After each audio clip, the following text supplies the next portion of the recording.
Good afternoon student राजे math ਦੇ ਆਪਣੇ ਕੋਲ 6 ਚੈਪਟਰ ਹੋ ਗਏ ਸੀਗੇ। ਅੱਜ ਆਪਾਂ ਨਵਾਂ ਚੈਪਟਰ ਸਟਾਰਟ ਕਰ ਰਹੇ ਹਾਂ ਲੀਨੀਅਰ ਪ੍ਰੋਗਰਾਮਿੰਗ ਰਾਜ।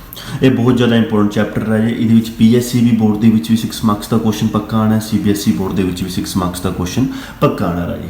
ਇਹ ਰਾਜੇ ਆਪਣੇ ਕੋਲ +1 ਦੇ ਨਾਲ ਰਿਲੇਟਡ ਹੈ। ਜਿਹੜਾ ਆਪਾਂ ਲੀਨੀਅਰ ਇਨਇਕੁਏਸ਼ਨ ਚੈਪਟਰ ਪੜ੍ਹਿਆ ਸੀ ਉਹਦੇ ਨਾਲ ਥੋੜਾ ਰਿਲੇਟਡ ਚੈਪਟਰ ਹੈ। ਉਹਦੇ ਗ੍ਰਾਫ ਦੀ ਹੈਲਪ ਦੇ ਨਾਲ ਅੱਜ ਆਪਾਂ ਇਹ ਸਮ ਕਰਾਂਗੇ।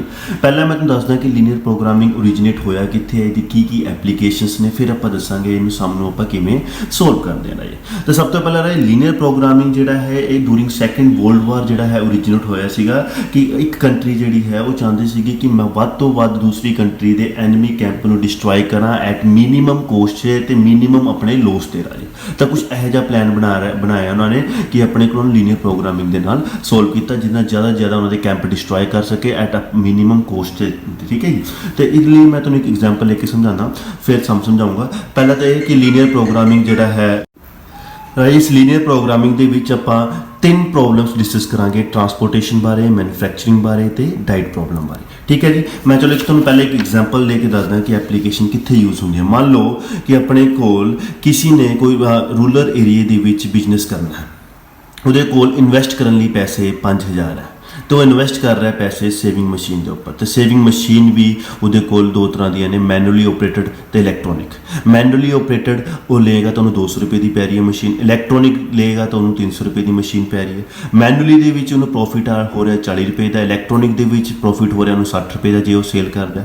ਆ ਜਿਹੜੀ ਉਹਦੇ ਕੋਲ ਸ਼ੋਪ ਹੈ ਉਹਦੇ ਵਿੱਚ ਵੱਧ ਤੋਂ ਵੱਧ ਉਹ 20 ਆਈਟਮਸ ਹੀ ਰੱਖ ਸਕਦਾ। ਤਾਂ ਉਹ ਕਿਵੇਂ ਅਰੇਂਜ ਕਰੇ ਕਿ ਉਹਦੇ ਸਾਰੇ ਪੈਸੇ ਜਿਹੜੇ ਨੇ ਉਹ ਵੀ ਇਨਵੈਸਟ ਹੋ ਜਾਣ ਤੇ ਉਹਦੀ 20 ਆਈਟਮਸ ਵੀ ਆ ਜਾਣ ਤੇ ਆਪਣੇ ਕੋਲ ਵੱਧ ਤੋਂ ਵੱਧ ਪ੍ਰੋਫਿਟ ਵੀ ਹੋਵੇ। ਕੁਐਸਚਨ ਦੁਬਾਰਾ ਫਿਰ ਦੇਖ ਲਓ ਕਿ ਇੱਕ ਰੂਰਲ ਏਰੀਆ ਹੈ, ਇੱਕ ਆਪਣੇ ਰੂਰਲ ਏਰੀਆ ਦੇ ਵਿੱਚ ਆਪਣੇ ਕੋਲ ਇਨਵੈਸਟ ਕਰਨਾ ਚਾਹੁੰਦਾ ਪੈਸੇ, ਉਹਦੇ ਕੋਲ 5000 ਨੇ ਜਿਹੜਾ ਉਹ ਇਨਵੈਸਟ ਕਰਨੇ ਨੇ। ਕਿਹਦੇ ਵਿੱਚ ਇਨਵੈਸਟ ਕਰ ਰਿਹਾ? ਸੇਵਿੰਗ ਮਸ਼ੀਨ ਦੇ ਵਿੱਚ। ਸੇਵਿੰਗ ਮਸ਼ੀਨ ਵੀ 2 ਤਰ੍ਹਾਂ ਦੇ, ਮੈਨੂਅਲੀ ਆਪਰੇਟਡ ਹੈ ਤੇ ਇਲੈਕਟ੍ਰੋਨਿਕ ਹੈ। ਜੇ ਮੈਨੂਅਲੀ ਦੀ ਕੋਸਟ ਕਿੰਨੀ ਪੈ ਰਹੀ ਹੈ? 200 ਰੁਪਏ। ਇਲੈਕਟ੍ਰੋਨਿਕ ਦੀ ਕੋਸਟ ਕਿੰਨੀ ਪੈ ਰਹੀ ਹੈ? ਉਹਨੂੰ 300 ਰੁਪਏ ਤੇ ਉਹਨੂੰ ਸੇਲ ਕਰ ਰਿਹਾ 40 ਰੁਪਏ ਦੀ ਪੈ ਰਿਹਾ ਤੇ ਇਹਨੂੰ ਸੇਲ ਕਰ ਰਿਹਾ ਉਹਨੂੰ 60 ਰੁਪਏ ਦਾ ਪ੍ਰੋਫਿਟ ਆ ਰਿਹਾ। ਤਾਂ ਕਿਵੇਂ ਅਰੇਂਜ ਕਰੇ ਕਿ ਉਹਦੇ ਸਾਰੇ ਪੈਸੇ ਇਨਵੈਸਟ ਵੀ ਹੋ ਜਾਣ ਤੇ ਉਹਨੂੰ ਮੈਕਸਿਮਮ ਪ੍ਰੋਫਿਟ ਆਵੇ। ਇਹ ਵੀ ਨਹੀਂ ਕਿ ਆਪਾਂ ਨੋਰਮਲੀ ਦੇਖਦੇ ਹਾਂ ਕਿ ਆਪਣੇ ਕੋਲ 60 ਰੁਪਏ ਪ੍ਰੋਫਿਟ ਆ ਰਿਹਾ ਇਲੈਕਟ੍ਰੋਨਿਕ ਮਸ਼ੀਨ ਦੇ ਤਾਂ 300 ਆਹੀ ਆਪਾਂ ਸਾਰੀ ਮਸ਼ੀਨਸ ਲੈ ਲੈਂਦੇ। ਹਾਂਜੀ ਕੋਈ ਗੱਲ ਨਹੀਂ, ਜੇ ਆਪਾਂ 300 ਆਪਾਂ ਸਾਰੀ ਮਸ਼ੀਨਸ 20 ਆਈਟਮਸ ਇਲੈਕਟ੍ਰੋਨਿਕ ਹੀ ਲੈ ਲੈਂਦੇ ਤਾਂ 300 ਨੂੰ 200 ਨਾਲ ਮਲਟੀਪਲਾਈ ਕਰਾਉਂਗੇ ਤਾਂ ਤੁਹਾਡੇ ਕੋਲ 6000 ਬਣੂਗਾ, ਪਰ ਤੁਹਾਡੇ ਕੋਲ ਪੈਸੇ ਕਿੰਨੇ ਨੇ? ਓਨਲੀ 5000 ਹੈ। ਤਾਂ ਇਸ ਪ੍ਰੋਬਲਮ ਨੂੰ ਆਪਾਂ ਲੀਨੀਅਰ ਪ੍ਰੋਗਰਾਮਿੰਗ ਦੇ ਨਾਲ ਸੋਲਵ ਕਰਾਂਗੇ, ਜਿਹਦੇ ਵਿੱਚ ਆਪਾਂ ਇਹ ਦੇਖਾਂਗੇ ਕਿ ਇਸ ਤਰ੍ਹਾਂ ਕਿ ਆਪਾਂ ਕਿੰਨੇ ਪੇਅਰ ਲਈਏ, ਕਿੰਨੇ ਮੈਨੂਅਲੀ ਆਪਰੇਟਡ ਮਸ਼ੀਨ ਲਈਏ, ਕਿੰਨੀ ਇਲੈਕਟ੍ਰੋਨਿਕ ਆਪਰੇਟਡ ਮਸ਼ੀਨ ਲਈਏ ਕਿ ਆਪਾਂ ਨੂੰ ਵੱਧ ਤੋਂ ਵੱਧ ਪ੍ਰੋਫਿਟ ਵੀ ਆ ਜਾਏ ਤੇ ਆਪਣੇ ਪੈਸੇ ਵੀ ਪੂਰੇ ਇਨਵੈਸਟ ਹੋ ਜਾਣ ਤਾਂ ਆਪਣੀ ਆਹ ਰਿਕੁਆਇਰਮੈਂਟ ਵੀ ਪੂਰੀ ਹੋ ਜਾਏ। ਉਹ ਆਪਾਂ ਐਲਪੀਪੀ ਦੇ ਨਾਲ ਸੋਲਵ ਕਰਾਂਗੇ। ਤਾਂ ਰਾਜੇ ਆਪਾਂ ਸਮ ਸਟਾਰਟ ਕਰਦੇ ਹਾਂ ਕਿ ਐਲਪੀਪੀ ਪ੍ਰੋਬਲਮ ਨੂੰ ਸੋਲਵ ਕਿਵੇਂ ਕਰਦੇ ਹਾਂ। ਆ ਜਿਹੜੇ ਅੱਜ ਜਿਹੜਾ ਆਪਾਂ ਟਾਈਪ ਫਸਟ ਕਰ ਰਹੇ ਹਾਂ ਰਾਜੇ, ਇਹ ਟਾਈਪ ਹੈ ਕਿ ਵਿਦਆਊਟ ਸਟੇਟਮੈਂਟ ਵਾਲੇ ਸਮ। ਆਪਾਂ ਨੇ ਇਕੁਏਸ਼ਨਸ ਦਿੱਤੀਆਂ ਹੋਣਗੀਆਂ, ਉਹਨੂੰ ਆਪਾਂ ਨੇ ਸੋਲਵ ਕਰਨਾ ਹੈ।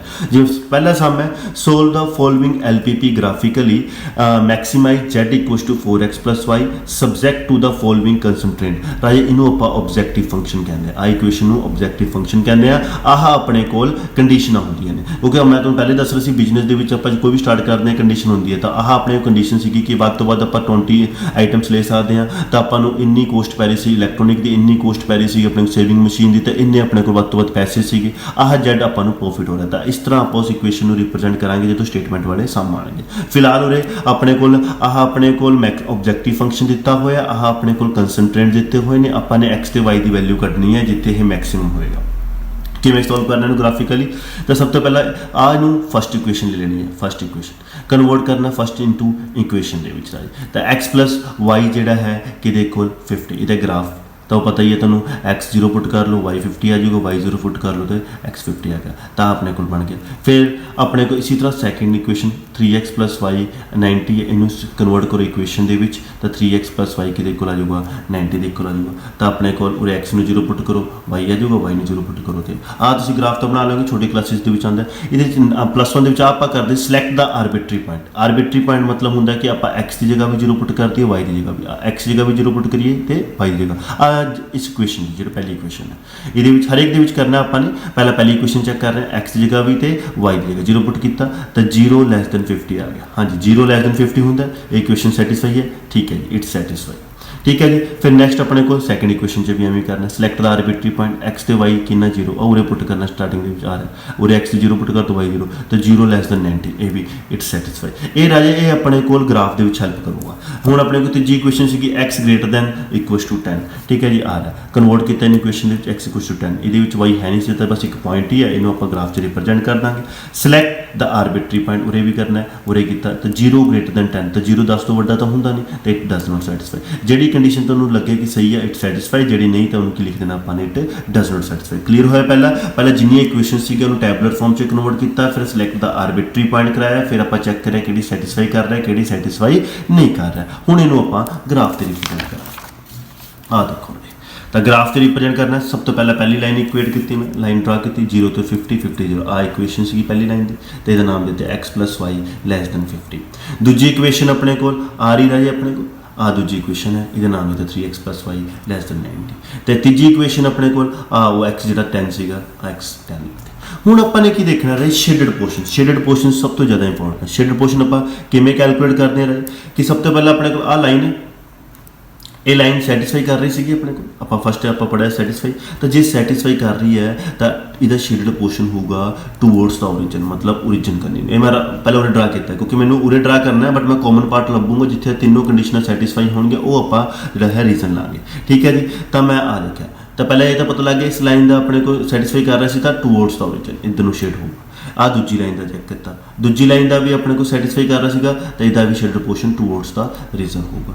तीजी लाइन आ रही है अपने को ये सैटिस्फाई नहीं कर रही थी तो अवे फ्रॉम द ओरिजिन। आ ओरिजिन पॉइंट होंगे रहा पता ना, तो अपने को एक सिंपल जी गल करिए कि जे सैटिस्फाई कर रहा है तो लाइन के निचले पासे शेड होगा, जो सैटिस्फाई नहीं कर रहा लाइन के उपरले पासे शेड होगा। एम भी कह सकते हैं आप। हूँ आप देखते हैं बॉक्स इन्होंने सारे कि कॉमन पार्ट होगा। चलो मैं आ बॉक्स देखना पहला, ये बॉक्स के देखते हैं तो इस लाइन के निचले ठीक है टूवर्ड्स द ओरिजिन है, बट इस लाइन की की है उपरली साइड शेड हो रहा है तो ये पर कि नीचे है अब टूवर्ड्स द ओरिजिन है तो यह मैं सिलेक्ट नहीं कर सकता शेडेड पोर्शन की, ठीक है जी। फिर मैं आह बॉक्स सिलेक्ट करदा, आ बॉक्स के भी देखते हैं आ लाइन के निचले पासे टूवर्ड्स द ओरिजिन है, बट आ लाइन के उपरले पासे है, पर आ लाइन भी जी है ये भी निचले पासे शेड करना मैंने, ठीक है जी। और आ लाइन नहीं सैटिस्फाई हो रही तो इस करके आ भी बॉक्स मैं नहीं ले सकता। फिर आह लाइन देखते हैं, आठ बॉक्स देखते हैं, ये भी देखो इस लाइन के भी निचले पासे शेड हो रहे हैं, आ देखो इस लाइन के भी निचले पासे टुवर्ड्स द ओरिजिन शेड हो रहा है, इस लाइन के अवे फ्रॉम द ओरिजिन हो रहा सैटिस्फाई।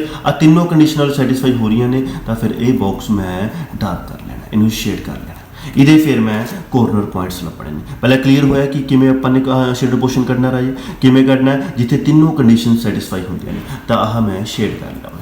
तो आह तो आ चार कॉर्नर पॉइंट है, इधर नाम देते हैं ए, इधर नाम देते हैं मैं बी, इधर नाम देते हैं मैं सी, तो इधर नाम देते हैं मैं डी। जेडे शेडेड पोर्शन के कॉर्नर पॉइंट्स होंगे वही लेने ने होने नाले शेडेड पोर्शन ना इस क्वाड्रेंट च लेके आना ना इधर लेके जाना, क्योंकि उन्होंने एक स्टेटमेंट दिता हुआ सीगा एक्स वाई ग्रेटर दैन 0। इसका बस यही मतलब है एक्स वाई ग्रेटर दैन 0 का कि जो शेडेड पोर्शन आऊगा वो ओनली फस्ट क्वाड्रेंट च शेड करना है, क्योंकि एक्स तो वाई दोनों उत्थे ही पॉजिटिव होंगे हैं। तो जो शेडेड पोर्शन आ गया रहे फिर पॉइंट्स करने हैं, पॉइंट्स बड़े ईजिली कर लूँगा। ए पॉइंट तो पता लग जाऊगा ग्राफ से 10 0, आ बी पॉइंट भी पता लग जाऊगा 30 0, आ सी पॉइंट भी ग्राफ से पता लग जाऊगा 10 40। पर आ डी पॉइंट रहे मैं ग्राफ से रिप्रजेंट नहीं किया, पर जो तुम ग्राफ से रिप्रजेंट करोगे तो इधर एक्स आ जाऊगा इधर वाई। तो पर मैं और डी पॉइंट कटना तो मैं किमें कटूँगा, पहले मैं ये चेक कर लूँगा ये डी पॉइंट कि दो लाइनें इंटरसेक्ट कर रही हैं। डी पॉइंट जितना पढ़ रहा है एक आह लाइन इंटरसेक्ट कर रही है, एक आह लाइन इंटरसेक्ट, इन्हें दोनों की इक्वेशन चक लूँगा उन्होंने सोल्व कर लूँगा तो यह तुहाडे डी पॉइंट आ जाऊगा। फिर मैं की करूँगा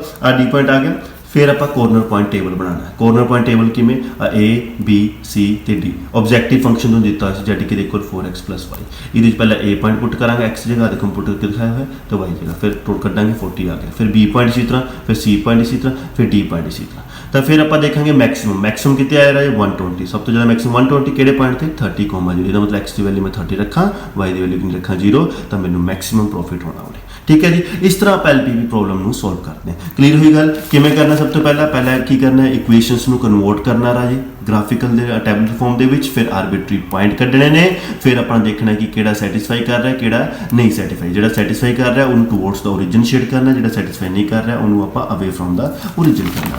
ਤੇ ਫਿਰ ਇਹਨੂੰ ਗ੍ਰਾਫ ਤੇ ਅਪਲੋਡ ਕਰਾਂਗੇ। ਫਿਰ ਆਪਾਂ ਨੂੰ ਪਹਿਲਾਂ ਆਪਾਂ ਰਫ ਚੈੱਕ ਕਰ ਲਾਂਗੇ ਕਿੱਥੇ ਤੈਨੂੰ ਕਾਮਨ ਪਾਰਟ ਲਾਈਕ ਕਰ ਰਿਹਾ, ਫਿਰ ਉਹ ਲਾਈਕ ਕਰਨ ਤੋਂ ਬਾਅਦ ਸ਼ੇਡ ਕਰ ਦਾਂਗੇ ਆ ਪੁਆਇੰਟ ਤੇ ਆ ਪੁਆਇੰਟ ਆ ਜਾਊਗਾ, ਠੀਕ ਹੈ ਜੀ। ਫਿਰ ਉਹਨੂੰ ਕੋਰਨਰ ਪੁਆਇੰਟਸ ਕਹਿੰਦੇ ਨੇ, ਉਹਨੂੰ Z ਦੇ ਵਿੱਚ ਪੁੱਟ ਕਰ ਦੇਣਾ। ਫਿਰ ਤੁਸੀਂ ਚੈੱਕ ਕਰਨਾ ਕਿ ਮੈਕਸਿਮਮ ਹੈ ਜਾਂ ਮਿਨੀਮਮ ਪੁੱਛਿਆ ਗਿਆ, ਉਹ ਕਰਨਾ ਰਾਜੇ। ਇਹ ਤੁਹਾਡੇ ਕੋਲ ਟਾਈਪ ਫਸਟ ਰਾਜੇ। ਇਹੋ ਜਿਹੇ ਸੋਲੂਸ਼ਨ ਨੂੰ ਜਿਹੜੇ ਇਹੋ ਜਿਹੇ ਸੋਲੂਸ਼ਨ ਨੂੰ ਆਪਾਂ ਬਾਉਂਡਡ ਸੋਲੂਸ਼ਨ ਕਹਿੰਦੇ ਆ ਜਾਂ ਫੀਜ਼ੀਬਲ ਰੀਜਨ ਵੀ ਕਹਿੰਦੇ। ਬਾਉਂਡਡ ਕਿਉਂ? ਕਿਉਂਕਿ ਇਹ ਚਾਰੋਂ ਪਾਸੋਂ ਕਵਰ ਹੈ। ਕਈ ਵਾਰ ਇਸ ਤਰ੍ਹਾਂ ਦੇ ਵੀ ਸਮ ਤੁਹਾਨੂੰ ਮਿਲਣਗੇ ਕਿ ਆਪਣੇ ਕੋਲ ਮੰਨ ਲਓ ਆਹ ਆਪਣੇ ਕੋਲ ਲੀਨੀਅਰ ਪ੍ਰੋਬਲਮ ਇੱਕ ਲਾਈਨ ਹੈ, ਆਹ ਆਪਣੇ ਕੋਲ ਦੂਜੀ ਲਾਈਨ ਹੈ, ਇਹ ਆਪਣੇ ਕੋਲ ਅਵੇ ਫਰੋਮ ਦਾ ਓਰੀਜਨ ਸੈਟ ਕਰ ਰਿਹਾ, ਇਹ ਆਪਣੇ ਕੋਲ ਟੂਵਰਡਸ ਦਾ ਓਰੀਜਨ ਹੋ ਰਿਹਾ ਸ਼ੇਡਡ ਪੋਰਸ਼ਨ। ਤਾਂ ਇਹਦੇ ਵਿੱਚ ਕੋਈ ਕਾਮਨ ਪਾਰਟ ਨਹੀਂ ਹੋਊਗਾ। ਤਾਂ ਇਹਦੇ ਵਿੱਚ ਆਪਣੇ ਕੋਲ ਜਦੋਂ ਕਾਮਨ ਪਾਰਟ ਨਹੀਂ ਹੋਊਗਾ ਤਾਂ ਤੁਸੀਂ ਇਹ ਨਹੀਂ ਕਿ ਗਲਤ ਹੈ ਤੁਹਾਡਾ ਸਮ। ਇਹਨਾਂ ਨੂੰ ਇਹੋ ਜਿਹੇ ਸੋਲੂਸ਼ਨਸ ਨੂੰ ਆਪਾਂ ਨੋਨ ਫੀਜ਼ੀਬਲ ਰੀਜ਼ਨ ਕਹਿੰਦੇ ਆ ਆਪਣੇ ਕੋਲ, ਠੀਕ ਹੈ ਜੀ। ਤੇ ਕਈ ਵਾਰ ਇਹ ਵੀ ਹੋਊਗਾ ਆਪਣੇ ਕੋਲ ਆਹ ਚੀਜ਼ ਹੈ ਤੇ ਆਹ ਲਾਈਨ ਹੈ ਰਾਜੇ ਆਪਣੇ ਕੋਲ ਐਵੇਂ, ਤਾਂ ਦੋਨੋਂ ਸੈਟੀਸਫਾਈ ਨਹੀਂ ਕਰ ਰਹੇ ਤਾਂ ਫਿਰ ਆਪਾਂ ਆਹ ਲਾਂਗੇ। ਤੇ ਇਹ ਅਨਬਾਊਂਡਡ ਸੋਲੂਸ਼ਨ ਹੁੰਦੇ ਨੇ। ਇਹ ਕਿਹੜੇ ਸੋਲੂਸ਼ਨ? ਇਹਦੇ 'ਚ ਕੋਈ ਕਾਮਨ ਪਾਰਟ ਨਹੀਂ ਹੋਊਗਾ, ਇਹਦੇ 'ਚ ਕੋਈ ਫੀਜ਼ੀਬਲ ਰੀਜ਼ਨ ਨਹੀਂ। ਇਹੋ ਜਿਹੇ ਸੋਲੂਸ਼ਨ ਨੂੰ ਆਪਾਂ ਕਿਹੜਾ ਕਹਿੰਦੇ ਆ? ਅਨਬਾਊਂਡਡ। ਇਹ ਅੱਗੇ ਕਰਾਉਂਗਾ ਮੈਂ ਰਾਜੇ ਤੁਹਾਨੂੰ, ਠੀਕ ਹੈ ਜੀ।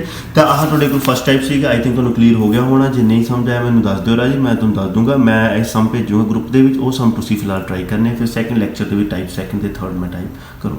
Okay, thank you.